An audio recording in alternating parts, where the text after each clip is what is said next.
오늘 이 본문은 기적이 기록되어 있습니다. 이게 소위 말해서 벳세다 들녘의 기적입니다. 오병이어의 기적입니다. 사복음서에 다 기록이 되어 있을 만큼 아주 강력한 사건이었습니다.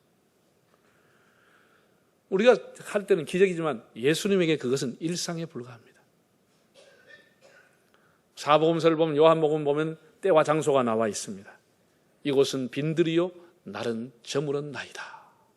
빈들과 저물. 그 많은 사람들, 오늘 본문에 보니 남자만 5,000명이 모였다고 그랬습니다. 장정들 5,000명이 모였으니까 뭐 어린아이들을 또 부녀들까지 합치면 최소한 10,000명에서 20,000명 정도까지 모였다고 볼 수 있습니다. 그러니까 갈릴리 인근, 가버나움, 베세다 인근에 거의 사람들이 다 나와서 예수님 말씀을 들었다는 거예요.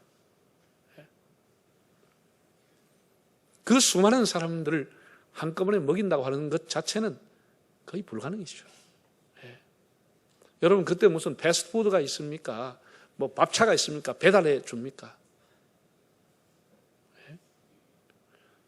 이 시골 한 곳의 허허벌판에, 지금도 우리가 가면은 오병이어, 칠병이어 일어났던 장소에 팻말이 있고 허허벌판입니다. 이 수많은 사람들을 먹인다고 하는 것, 그것도 어둑어둑 해가 지는 그 시간에 그 많은 숫자, 그리고 그걸 먹일 돈도 없는 그들에게 이들을 먹인다고 하는 것 한꺼번에, 이거는 impossible, 불가능한 일입니다. 누가 봐도 불가능한 일입니다. 그래서 제자들이 예수님께 말씀을 드렸지요. 예수님, 사람들을 속히 해산시키시죠. 속히 자기 집으로, 자기 마을로 들어가서 어둡기 전에 가서 보내십시오. 이렇게 제자들이 예수님의 말씀을 드렸죠. 저라도 그렇게 말씀을 드리겠죠. 뜻밖의 예수님은 이렇게 말씀을 했습니다. 12절과 13절을 다시 한번 읽어보실까요? 날이 저물어 가매 12 사도가 나와 여짜오되 무리를 보내어 두루 마을과 촌으로 가서 유하며 먹을 것을 얻게 하소서. 우리가 있는 여기는 빈들이니이다. 예수께서 이르시되 너희가 먹을 것을 주라 하시니 여짜오되 우리에게 떡 5개와 물고기 2마리밖에 없으니 이 모든 사람을 위하여 먹을 것을 사지 아니하고서는 할 수 없사옵나이다. 예수님께서 제자들에게, 사람을 해산시키자고 하는 그 제자들에게 너희가 먹을 것을 주라고 했습니다. 여러분, 이게 될성한 얘기입니까? 예수님이 뭐 몰라도 한참 모르고 상황 파악을 지금 못하고 있는 거 아닙니까? 예수님이 억지로 데려온 사람들도 아니고, 제자들이 억지로 사방에서 그냥 끌고 온 것도 아니고, 자기들이 스스로 자기 발로 온 사람들입니다. 이제 때가 되고 돌아가면 됩니다. 근데 왜 그들에게 먹을 걸 줘야 됩니까? 왜 제자들이 줘야 됩니까? 제자들하고 이 사람들하고 별 상관이 없는 사람들입니다. 제자들이 이 먹을 것을 책임져야 할 이유가 없는 사람들입니다.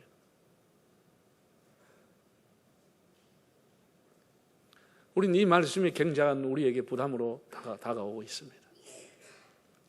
나와 별로 관계가 없는 사람들, 사람은 다 자기 인생 자기가 책임지고 자기가 낳은 자식은 자기가 책임을 져야 되고, 부모가, 자기 부모는 자기 자식들이 책임을 져야 함에도 불구하고 우리가 그들을 먹이라고 주님은 말씀하고 있습니다. 너희가 먹을 것을 주라. 자기 나라 백성은 자기 국가가 책임을 져야 함에도 불구하고 이 가난하고 약소 국가에 대해서 하나님 우리에게 너희가 먹을 것을 주라고 말씀하고 있습니다. 이게 얼마나 우리에게 부담이 됩니까?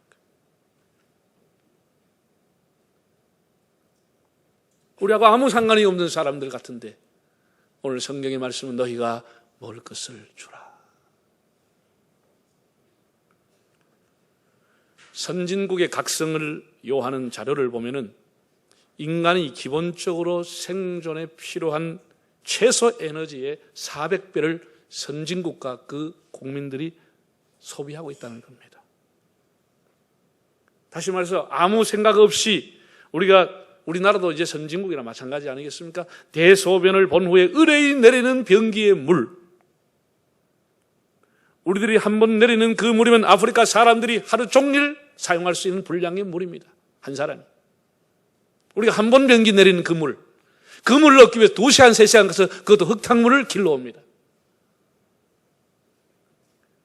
우리가 함부로 쓰는 전기, 물, 음식, 종이, 유류 모든 자원과 그 물자는 생존에 필요한 최소한의 분량의 400배를 선진국이 쓰고 있다는 겁니다. 물론 우리가 살아가면서 최소한 사람이 생존에 필요한 것만 쓸 수는 없겠죠.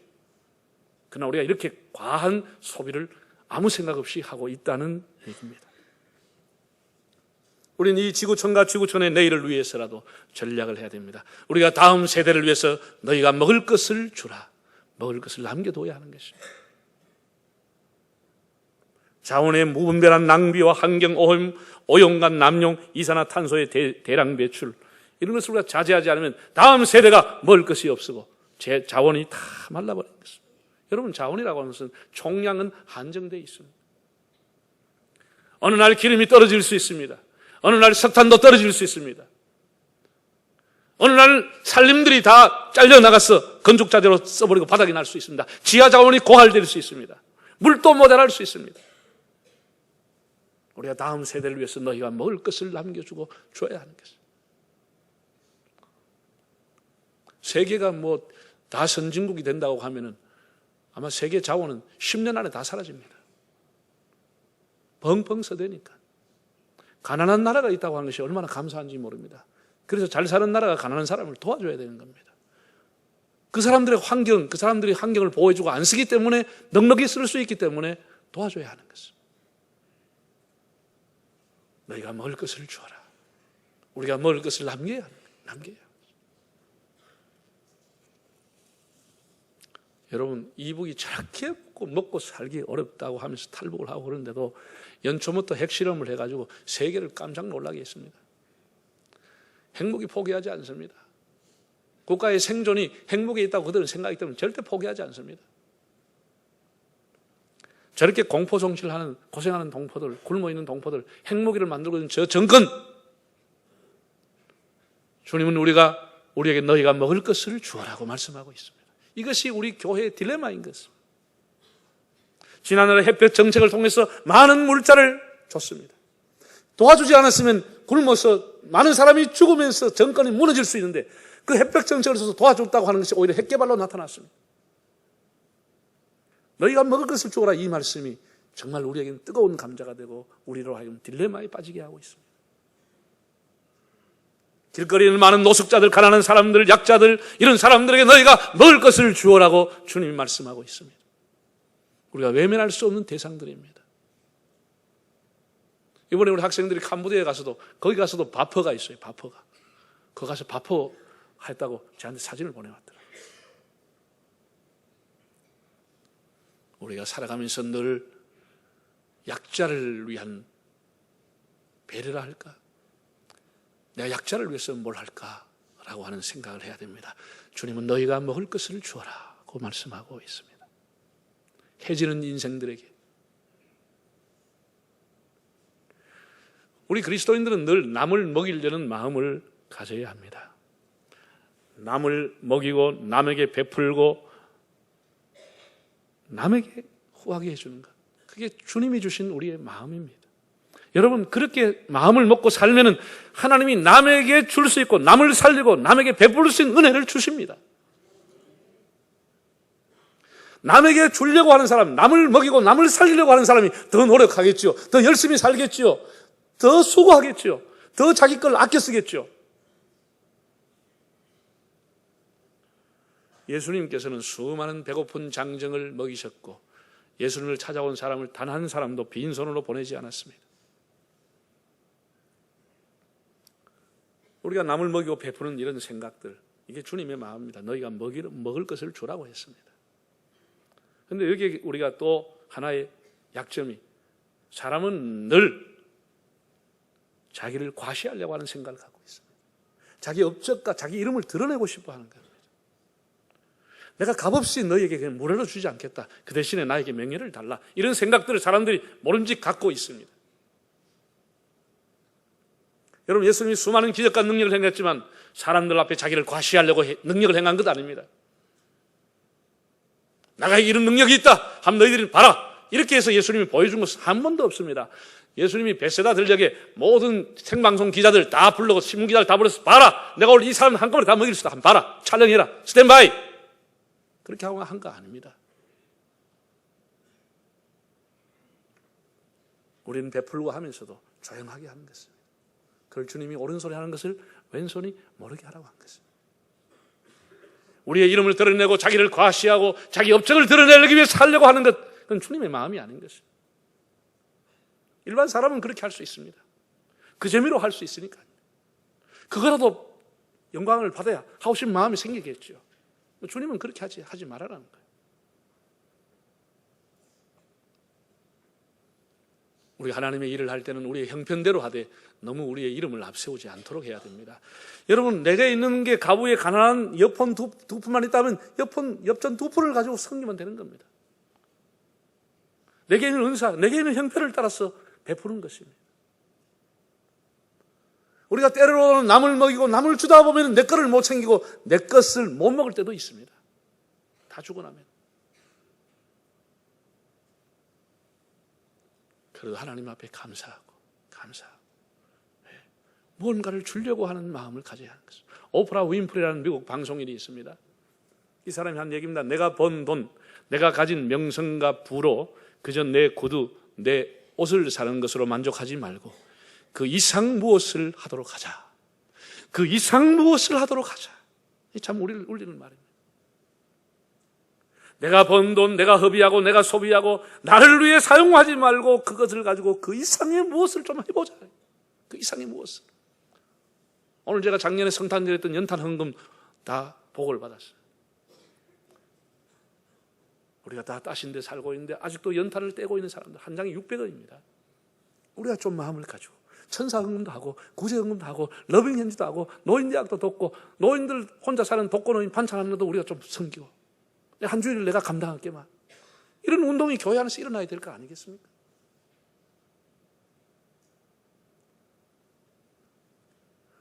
우리가 늘 따뜻한 방에 있어 좀 구조가 없이 살아가는데, 그래, 아이고 노인들 외롭게 혼자 살아가는데 내가 이번 주 반찬 돈 얼마 되나, 내가 한번 한 주 감당할게. 그 좋은 이웃 가서 봉사하는데 도배하는데 얼마 드나, 20만 드나, 내가 이번 달은 내가 한번 감당할게. 여러분, 우리 교회 안에서 이런 선한 운동이 일어날 수 있기를 바랍니다. 우리가 할 수 있지 않습니까? 할 수 있지 않습니까? 한 소년이 500녀를 가지고 와서 주님께 드렸습니다. 이 소년의 헌신이 기적의 재료가 됐습니다. 오늘 이 조그마한 어린아이가 보잘것없는 그 500녀가 베세다 들녘에 기적을 가지고 왔어요. 2000년이 지난 지금까지 우리가 감격해하고 있는 것입니다. 여러분, 우리가 가지고 있는 것이 보잘것없더라도 주님의 손에 가면 그건 기적의 제물이 되는 것입니다.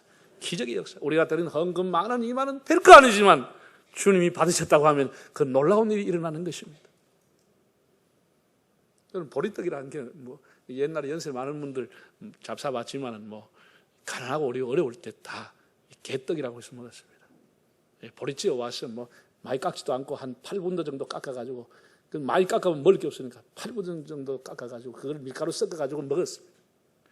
깎으라와가지고 먹기도 사납고 들어가면 소화도 잘 안 됐습니다. 가난한 사람이 먹는 음식, 보리떡입니다. 그리고 여기 물고기라고 하는 것은 헬라어로 보면 옵사리온이라고 되어 있습니다. 옵사리온이라는 단어는 멸치와 같이 아주 작은 고기, 멸치보다 조금 큰, 멸치 같은 그런 고기, 뭐 고등어, 청어, 뭐 이런 우럭, 이런 큰 고기가 아니고 멸치와 같이 작은 고기를 옵사리온이라고 했습니다. 이 옵사리온은 어부들이 고기를 잡으면 다 버렸습니다. 그리고 어쩌다 그물을 털다가 보면 쭉 작은 고기가 그물에 붙어 있으면 떨어지면 가부들이나 가난한 사람들이 와서 그걸 주워다가 반찬을 해서 살았습니다. 버려지는 고기입니다. 버려지는 고기. 이 아이가 가져온 도시락은 정말 너무 보잘것없는, 너무너무 가난한 사람들의 음식이었습니다. 저는 이 성경을 묵상을 하면서 이 엄마를 생각해 봤습니다. 이 아이의 엄마를. 아주 가난한 사람이었거나 아니면 가부였으리라고 추측이 됩니다. 엄마는 일하러 갔는지 그날 오지 않고 도시락을 싸서 그 아이를 예수님께로 보냈습니다. 오늘날 많은 부모들이 자녀들을 예수님께로 보냅니까? 주일날 헌금을 싸서 교회로 보냅니까? 돈을 싸서 학원으로 보내고 있지 않습니까? 주일날도. 그 학원에 대단한 것이 있는 줄 알고 돈을 바리바리 싸서 학원에 보내고 있지 않습니까? 주일날도.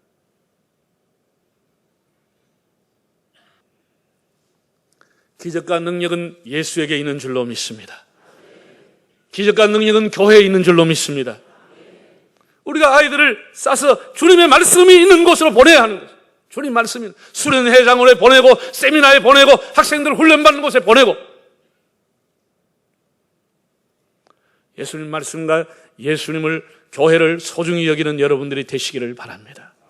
거기서 기적이 일어나는 거예요. 인생의 기적이 일어나는 것입니다. 여러분 굉장히 죄송한 얘기입니다만 우리 한국의 역사라고 하는 게 유구한 역사라고 얘기합니다.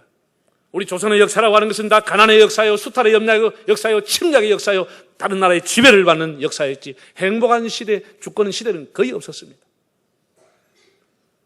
역사를 비유하면 정말 보리떡 같은 역사였습니다. 그것도 허리가 동강이 나 있는 그런 보리떡 같은 역사입니다.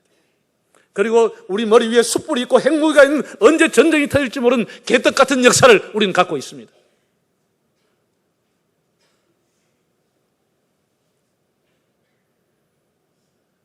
우리는 삼면이 바다로 쌓여 있습니다. 그 삼면의 바다에서 멸치가 잡히죠. 우리는 땅덩어리도 아주 작습니다. 멸치 같은 땅을 갖고 있습니다. 정말 보잘것없는 500년을 가지고 있는 우리나라의 역사 속에 예수 그리스도의 복음이 들어오기 때문에 세상은 바뀌어지게 된 것입니다. 우리는 땅 속에 기름이 한 방울도 나지 않지만 주일마다 성령의 기름이 교회마다 쏟아지고 있는 것입니다. 성령의 기름이 나고 있는 것입니다. 펑펑 나고 있는 것입니다. 우리는 제자원에 금덩어리는 별로 없지만 사람들이 금 같은 믿음을 가지고 주님을 섬겨왔습니다. 땅에 있는 금보다 사람들이 가지고 있는 금과 같은 믿음으로 교회를 섬겨서 교회를 성장시키고 오늘까지 왔습니다. 이것이 한국을 바꿔놓은 것입니다. 이 보리떡 인생, 보리떡 민족을 이렇게 복음이 바꿔놓은 것입니다.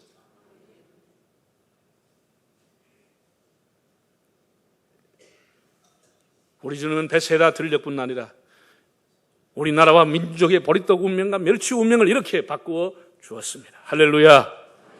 그래서 한강의 기적이, 선교의 기적이 일어난 것입니다. 지금도 말씀의 기름이, 성령의 기름이 우리에게 부어지고 있고 우리가 기도할 때 주님 우리에게 기름 부어주시고 지금도 그 순결한 신앙을 지키려고 하는 분이 얼마나 많습니까? 금 같은 믿음을.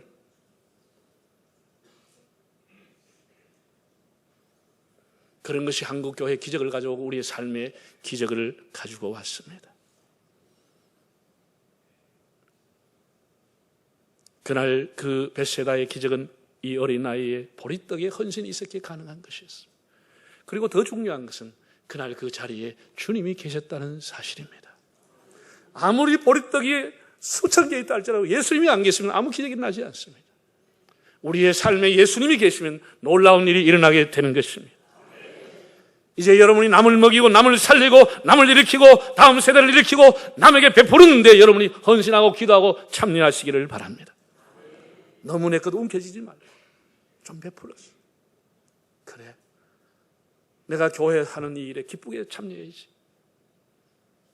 구제 활동하는 사람이 물질 때문에 시험 들지 힘들어하지 않도록 마음껏 도와주고 열심히 하라고.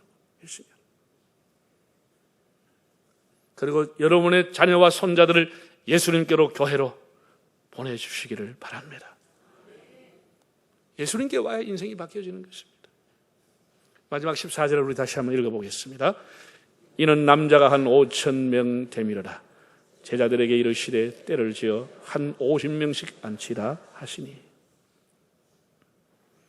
예수님께서 기적을 베푸시기 전에 50명씩 다 그룹으로 앉으라고 한 거예요.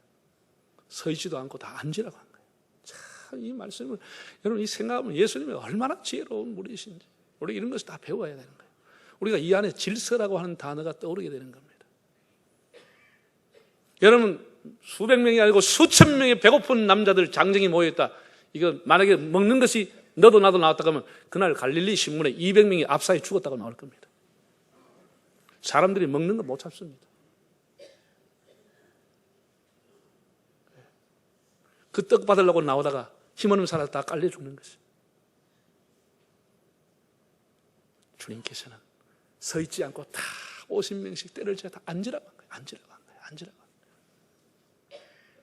이게 기적이 일어나기 전에는 반드시 질서가 있어야 하는 거예요. 질서가 있어야 하는 거예요. 무질서에 하나님의 기적이 일어날 수는 없는 것입니다. 무질서 속에는 대비극과 대참사가 일어날 뿐입니다. 거기는 기적이 일어날 수가 없습니다. 마귀라고 하는 것은, 마귀는 헬라어로 말하면 디아볼로스라고 합니다. 디아볼로스. 디아라고 하는 것은 사이, 공간, 사이라는 말이고, 볼로스는 던지다, 사이에 던지다고 하는 단어의 합성어가 디아볼로스, 마귀라는 뜻입니다. 정말 마귀는 사이에 들어와서 깨트리고 질서를 깨트리는 게 마귀가 하는 일입니다. 성경엔 참소자라고 그러죠. 참소자. 하나님과 우리 사이에 끼어들어서 우리를 하나님 앞에 못 가게끔 방해하는 거예요. 그게 마귀가 하는 일이에요. 하나님과 사람 사이에 던져진 존재, 사람과 사람 사이에, 목회자와 교인들 사이에 던져져서 그걸 깨고 오해하게 하고 교인들끼리 오해하게 하고 싸우게 하고 다투게 하고 하는 이런 것이 다 마귀가 하는 일들입니다. 사이에 던져지는 존재, 그래서 깽판을 만들고 다 깨버리고 질서를 깨버리는 것이죠. 여러분, 하나님이 천지를 창조한 거 보세요. 하나님께서 우주를 이렇게 운행하시는 거 보세요. 이게 우연히 돌아가요? 제멋대로 돌아가요? 하나님의 질서에 의해서 철저하게 움직여지는 것입니다. 그 질서가 없으면, 코스모스, 질서라고 하는 것이 없으면 우주가 일어날 수가 없습니다. 사람은 생존 자체가 불가능한 겁니다. 그런데 지금 우리 시대는 뭡니까? 포스트 모던 시대라고 합니다. 지금 포스트 모던 이 시대의 특징이 뭐죠? 무질서라고 하는 거예요. 무질서. 순서 없습니다. 아르위 없습니다. 어른 없습니다. 반항하고 저항하는 것이 오히려 의식이 있는 것처럼 보여지고 이런 세상이 되어가고 있습니다. 권위 다 존중하지 않습니다. 이게 무질서한 세상이 되고 말았습니다. 여러분, 하나님은 질서의 하나님이십니다. 고린도전서 14장 40절을 보면 모든 것을 품위 있게 하고 질서 있게 하라고 말했습니다. 플로신학교의 총장인 리차드 마우라고 한 박사는 무례한 기독교라고 하는 책을 썼습니다. 기독교인이 무례하다는 겁니다. 우리가 좀 더 겸손하게 사랑은 무례히 행하지 않는다고 했습니다. 질서 속에 하나님의 기적이 일어나는 것입니다. 사랑하는 성도 여러분, 오늘은 우리들이 너무도 어릴 때부터 많이 들어왔던 오병이어에 관한 내용을 생각했습니다. 지금 온 사회는 절망의 신음소리, 그리고 포기하는 곳곳의 소리가 들려지고 있습니다. 새해 우리가 도전하는 용기를 가지고 우리 인생의 시련과 어려움이 와도 포기하지 않고 낙심하지 않고 전능하신 하나님을 의지할 수 있기를 바랍니다. 너희가 먹을 것을 주어라. 우리가 늘 이 말씀이 부담스럽지만 우리 마음에 새기고, 내가 있는 자리에서 남에게 먹일 수 있는 게 뭐가 있는지, 나에게 쓰는 것으로 만족하지 말고 그 이상은 무엇인지, 무엇인가 그 이상이 무엇인지, 이런 걸 생각해 가면서 우리가 살아갑시다. 오병이어를 싸준 소년의 어머니처럼 예수님께로, 교회로 우리의 자녀들을 인도하는 삶, 그래서 예수님이 보리떡 인생을 바꿔주시는 축복을 받을 수 있기를 바랍니다. 그 하나님은 질서의 하나님입니다. 무질서하거나 무례히 행해서는 안 됩니다. 새해 여러분의 가정에, 그리고 우리 교회, 우리 한국교회, 그리고 우리 조국 대한민국에 정말 이 오병이어 같은 빈들의 기적 다시 일어날 수 있기를 바랍니다.